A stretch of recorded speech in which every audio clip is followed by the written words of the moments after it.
আসসালামু আলাইকুম। আলহামদুলিল্লাহ, যতদিন ধরে আমরা কোয়েল পাখি পালতেছি তার মধ্যে আজকে এই সর্বোচ্চ ডিম আমরা আমাদের ইনকিউবেটর মেশিনে দিয়েছি। বাচ্চার চাহিদা বেশি থাকায় কোয়েল পাখির অনেক বেশি ডিম আমরা ইনকিউবেটরে দিচ্ছি কোয়েল পাখির বাচ্চা ফোটানোর জন্য। মেশিনে যেহেতু এর আগে থেকেই কোয়েল পাখির প্রায় ১,৫০০-এর মতো ডিম দেওয়া আছে, ওই ডিমগুলিকে আজকে আমরা হ্যাচিংয়ে দিয়ে দিব।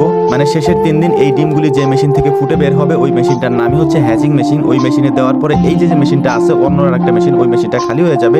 ওই মেশিনে নতুন করে আমরা প্রায় আজকে ২,০০০ কোয়েল পাখির ডিম দেওয়ার চেষ্টা করব। এই কাজগুলি করার আগে গুরুত্বপূর্ণ একটা কাজ আমাদের করতে হবে, আর সেইটা হচ্ছে আমাদের যে টাইগার মুরগির বাচ্চাগুলি ছিল এই বাচ্চাগুলি আমরা এই ঘরের মধ্যেই ব্রুডিং করেছিলাম। এই বাচ্চাগুলিকে এখান থেকে সরিয়ে অন্য কোনো ঘরে দিয়ে দিতে হবে, কারণ বাচ্চাগুলি আস্তে আস্তে অনেক বড় হয়ে যাচ্ছে। টাইগার মুরগির বাচ্চাগুলির জন্য আমরা আগে থেকে একটা ঘর তৈরি করে রেখেছি, এটা আপনাদেরকে ভিডিওতে আমরা দেখিয়েছি। তো আজকে রাতের মধ্যেই আমরা এই ঘরের মধ্যে ওদেরকে দিয়ে দেবো। এবং এখানে আমরা একটু কাজ করে নিচ্ছিলাম। কাজটা হচ্ছে যেহেতু শীতের দিন তাই বাতাস যাবে ভেতরে, বাতাস যাতে না যেতে পারে, ঠান্ডা বাতাস, এই কারণে আমরা চারপাশ দিয়ে পর্দা লাগিয়ে দিচ্ছিলাম যাতে করে ঠান্ডা বাতাসটা ভেতরে না যায়। তাছাড়া ঘরটা গরম রাখার জন্য আমরা লাল কয়েকটা লাইট লাগিয়ে দিয়েছি। এর পাশাপাশি নিচে আমরা তুষ দিয়ে দিয়েছি এবং লাইটগুলোকে একটু নিচু করে দিয়েছি যাতে আলোটা নিচ পর্যন্ত যায় এবং একটু গরম থাকে। বাচ্চাগুলিকে ওই ঘরে রাখার জন্য বেশ কিছুক্ষণ ওই ঘরের মধ্যে আমরা লাইট জ্বালিয়ে রেখেছি যাতে একটু গরম হয়ে যায়। এরপরে হচ্ছে 2টা খাঁচা নিয়ে এসে এই বাচ্চাগুলিকে আমরা এখন নিয়ে যাবো ওই ঘরের মধ্যে, তারপর ওখানে নিয়ে আমরা ছেড়ে দিব। মাশাআল্লাহ, অল্প কয়েকদিনের মধ্যে এই টাইগার মুরগির বাচ্চাগুলি বেশ ভালো গ্রোথ এসেছে, যেটা আসলে আমরা নিজেরাই দেখে অবাক হয়েছি। তো যাই হোক, আলহামদুলিল্লাহ বাচ্চাগুলি আমরা এই ঘরে নিয়ে এসেছি। এখন আমরা এইগুলোকে এখানে ছেড়ে দিব, তারপর আমরা মূল কাজ করব। মূল কাজটা হচ্ছে আমাদের ডিমগুলিকে আজকে হ্যাচিংয়ে দিতে হবে, এর পাশাপাশি নতুন ডিম ইনকিউবেটর মেশিনের মধ্যে আমাদেরকে দিতে হবে।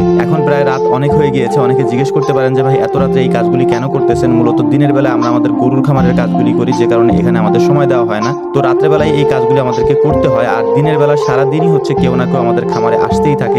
এটা আমাদের জন্য একটু কষ্টকর হয়ে যায়। এত মানুষ সামাল দিব নাকি আমরা আমাদের খামারের কাজ করবো, আসলে এটা বুঝে উঠতে পারি না আর কি। তো যে কারণে হচ্ছে সারাদিন মানুষের সাথে কথা বলা এবং গরুর খামারে কাজ করে তারপর রাত্রেবেলা এগুলো আমাদের 12টা-1টা পর্যন্ত করতে হয়। এরপরে হচ্ছে ফজরের নামাজের পরে বাকিটা তো বুঝতেই পারছেন, গরুর খামারে কাজ করতে করতে আমাদের অনেক বেশি কষ্ট হয়, কারণ ভোরে উঠতে হয় ওখানে কাজের জন্য। তো যাই হোক, তবুও সবকিছু মিলিয়ে আলহামদুলিল্লাহ, এই কথাগুলো আপনাদেরকে বললে হয়তো আপনারা বুঝবেন না।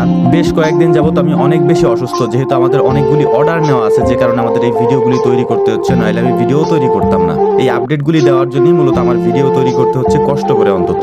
তো যাই হোক, এখন যে ট্রের মধ্যে ডিমগুলি সাজাতে দেখলেন, এই ট্রেগুলি হচ্ছে আমরা আমাদের হ্যাচিং মেশিনের মধ্যে দিয়ে দেবো। এগুলি আগামী 3 দিন 4 দিন পরে বাচ্চা ফুটে বের হবে এবং এখানে আমরা এখন নতুন করে আরো প্রায় 1700-র মতো ডিম দেবো, মানে যেটা নতুন ডিম দেবো মেশিনের মধ্যে। এই ডিমগুলি ফুটে বের হবে আরো প্রায় 16-17 দিন পরে। আপনাদের জ্ঞাতার্থে একটা কথা বলে রাখি, আপনারা হয়তো অনেকেই জানেন যে এই ডিমগুলি আমাদের খামার থেকেই উৎপাদিত, অর্থাৎ আমাদের কোয়েল পাখির ডিমগুলি আমরা বাচ্চা ফুটাই, অন্য কোথাও থেকে আমরা ডিম সংগ্রহ করি না কোয়েল পাখির অন্তত।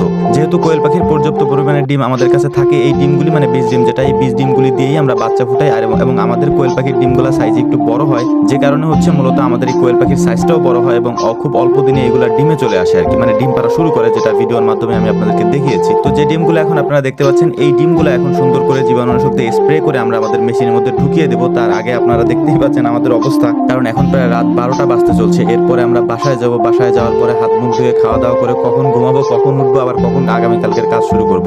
তো মূলত বর্তমানে এইভাবেই চলছে আমাদের জীবন। তো যাই হোক, আলহামদুলিল্লাহ আমাদের কোয়েল পাখির যে ডিমগুলি আমরা সাজিয়ে রেখেছিলাম এখানে, এই ডিমগুলিকে এখন পর্যায়ক্রমে আমরা এই মেশিনের মধ্যে দিয়ে দিব।